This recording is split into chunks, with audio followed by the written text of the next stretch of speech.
Hi friends, எல்லோரும் எப்படி இருக்கீங்க? நல்லா இருப்பீங்க நம்புறேன். ஸோ இன்றைக்கி பார்த்தீங்கன்னா ஒரு சூப்பரான விளாக் தான் பார்க்க போகிறோம். ஸோ அதுக்கு முன்னாடி இப்போ தான் நம்ம சேனலை ஃபஸ்ட் டைம் பார்க்குறீங்கன்னா மறக்காமல் சப்ஸ்கிரைப் பண்ணி வச்சுக்கோங்க. ஸோ இன்றைக்கி இந்த டேயில் நான் என்னென்ன பண்ணேன், என்னோடய ரொட்டீன் தான் நம்ம பார்க்க போகிறோம். ஸோ மார்னிங்கே பார்த்திங்கன்னா ஆப்பிள், கேரட்டு, அப்புறம் பார்த்திங்கன்னா பீட்ரூட், இந்த ஏபிசி ஜூஸுன்னு சொல்லுவாங்கள்ல, ஸோ அந்த ஜூஸை தான் போட்டு மார்னிங்கே குடிச்சு ட்ரை பண்ணோம். ஸோ சூப்பராகவே இருந்துச்சு. அதுக்கடுத்து பார்த்திங்கன்னா கிளைமேட் சேஞ்ச் ஆகிடுச்சு. அப்புறம் சாப்பிட்ற டைம் வந்துடுச்சு. மணி 8க்கு மேலே ஆகிடுச்சு. ஸோ நாங்கள் குடித்தது பார்த்திங்கன்னா 7 மணிக்கிட்ட குடித்தோம். 1 மணி நேரம் கேப் விட்டுறணும். ஸோ அப்புறம் பார்த்திங்கன்னா என்னோடய தம்பி தான் தோசை சாப்பிட்டுட்டு இருந்தான். அவன் பண்ணுற அலப்பறலாம் தாங்க முடியலைங்க.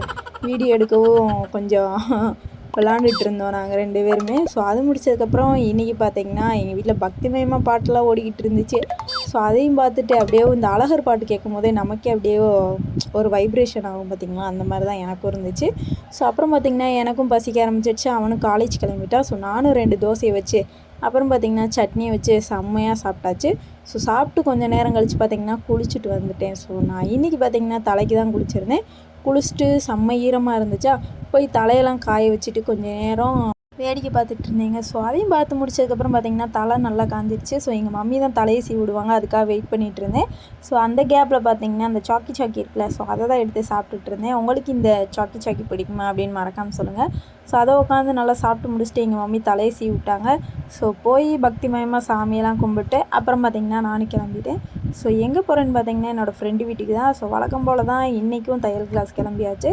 ஸோ கிளம்பி போகும்போது பார்த்திங்கன்னா அப்படியே பக்திமயமாக சாமியை கும்பிட்டு பட்டையை போட்டு அப்படியே கிளம்பியாச்சு. ஸோ போவையில் பார்த்திங்கன்னா செம்மையாக இருந்துச்சு கிளைமேட்டு. ஆனால் போக போக அப்படியே சேஞ்ச் ஆகிக்கிட்டே இருந்துச்சு. ஸோ அப்படியே போயிட்டு நாங்களும் கிளாஸ்கிட்ட வந்தாச்சு. ஸோ வந்துட்டு இன்றைக்கி பார்த்திங்கன்னா இன்றைக்கி லாஸ்ட்டு அந்த கழுத்தடிக்க சொல்லியிருந்தாங்க. ஸோ ஃபைனலாக அதையும் அடித்து அவங்கக்கிட்ட காட்டிட்டு அதுக்கடுத்து நாளைக்கு வேறு எது தைக்க சொல்லிட்டாங்க. ஸோ அப்புறம் பார்த்திங்கன்னா தச்செல்லாம் முடிச்சுட்டு நானும் வீட்டுக்கு கிளம்பிட்டேன். ஸோ போயிட்டு என்னென்ன பண்ணேன்னு பார்த்திங்கன்னா போவேலே பார்த்திங்கன்னா பூ இதெல்லாம் வாங்குறதுக்காக நாங்கள் கடைக்கு போயிருந்தோம். ஸோ அங்கே பார்த்திங்கன்னா இந்த மல்லிகைப்பூ வந்து டிஃப்ரெண்ட்டாக இருந்துச்சு. ஸோ இந்த மல்லிகைப்பூ நீங்கள் பார்த்துருக்கீங்களா அப்படின்னு சொல்லுங்கள். இது பார்த்திங்கன்னா வாசனையே வராதான் அப்படி சொல்லியிருந்தாங்க. ஸோ அதுக்கடுத்து பார்த்திங்கன்னா இந்த நம்ம சின்ன பிள்ளையிலலாம் இந்த மாங்காய் சாப்பிட்ருப்போம் பார்த்திங்கன்னா அந்த கடையில் வாங்கி. ஸோ அந்த மாதிரி தான் நாங்கள் இவங்க கடையில் எப்பயுமே சின்ன பிள்ளையில் வாங்குவோம். ஸோ இன்றைக்கி சாப்பிட்ணுன்னு தோணுச்சா அப்படியே அதையும் வாங்கிட்டு அப்புறம் பார்த்திங்கன்னா நாங்களும் அப்படியே நடந்து போயிட்டுருந்தோம். ஸோ போவேலேயே அப்படியே கொஞ்சம் நேரம் இன்னொருத்தவங்க வந்துட்டாங்க. ஸோ அவங்கக்கிட்ட கொஞ்சம் நேரம் பேசி முடிச்சுட்டு வீட்டுக்கும் வந்தாச்சு. ஸோ வந்துட்டு அப்புறம் பார்த்திங்கன்னா கொஞ்சம் நேரம் உட்காந்துட்டு வீட்டில் அம்மா பப்பாளி அறுத்து வச்சுருந்தாங்க. ஸோ அதையும் ஃபைனலாக சாப்பிட்டு முடிச்சுட்டு அப்புறம் பார்த்திங்கன்னா சாப்பாடு பண்ண சொல்லிட்டாங்க. என்னதுன்னு பார்த்திங்கன்னா இந்த கலவை சாப்பாடு மாதிரி இருக்குல்ல, அந்த பருப்பு சாதம்னு சொல்லுவாங்களா, அதுதான். ஸோ அதுக்கு தேவையானது எல்லாத்தையுமே வெட்டி வச்சுட்டு அப்புறம் பார்த்திங்கன்னா கடுகு, கருவேப்பிலை, வெங்காயம் எல்லாத்தையும் போட்டு நல்லா தாளித்து விட்டு பச்சை மிளகா 2 போட்டு அதையும் நல்லா தாளிச்சிட்டு தக்காளியும் போட்டு நல்லா வதக்கி விட்டாச்சு.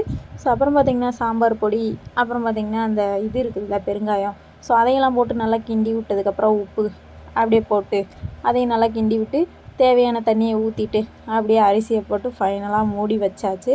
ஸோ மூடி வச்சுட்டு என்ன எப்படி வரப்போகுது எதுவுமே தெரியாது. ஸோ ஏன்னா இன்றைக்கி தான் நான் பண்ணியிருக்கேன். ஸோ அதையும் பண்ணி முடிச்சதுக்கப்புறம் பார்த்திங்கன்னா நல்லாவே வந்துருந்துச்சு. அதில் பார்த்திங்கன்னா அப்படியே நெய்யை ஊற்றி விட்டு அப்படியே அதை நல்லா கிண்டி விட்டு பரப்பரன்னு பரப்பி விட்டு அப்புறம் பார்த்திங்கன்னா எடுத்து சாப்பிட்டா சும்மா வேறு லெவலில் இருந்துச்சு. அதுக்கு தொட்டுக்க பார்த்திங்கன்னா நாங்கள் காரம் வச்சு சாப்பிட்டோம். ஸோ செம்மையாக இருந்துச்சு. எனக்கு இந்த டே இப்படி தான் போச்சு. ஸோ உங்களுக்கு எப்படி போச்சுன்னு சொல்லுங்கள். இந்த வீடியோ பிடிச்சிருந்தா மறக்காமல் சப்ஸ்கிரைப் பண்ணிவிட்டு லைக் அண்ட் ஷேர் கமெண்ட் பண்ணிக்கோங்க. பாய்.